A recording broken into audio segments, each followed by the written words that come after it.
Hello class. आरो यारो में पूछे गए इस प्रश्न को हम देखते हैं, जो कि चरकुला डांस उत्तर प्रदेश से रिलेटेड है। पहले स्टेटमेंट में आपको दिया गया है इस डांस को अवध रीजन में परफॉर्म किया जाता है।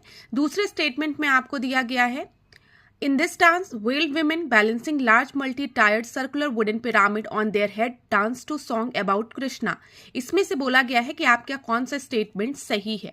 अगर हम चरकुला डांस को देखें तो चरकुला डांस जो है वो कुछ इस तरीके से परफॉर्म किया जाता है, जिसमें आपको दिख रहा होगा जो ये विमेन है वो अपने सर पे इस तरीके से पिरामिड शेप में एक सर्कुलर रिंग ली हुई है, जिसमें कि दिए जल रहे हुए हैं।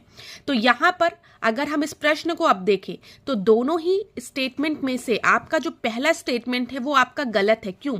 क्योंकि जो चरकुला डांस है वो अवध रीजन में नहीं, वो ब्रज रीजन में परफॉर्म किया जाता है।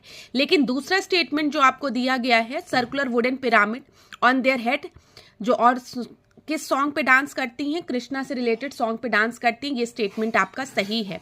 तो इस प्रश्न का आपका सही उत्तर क्या होगा?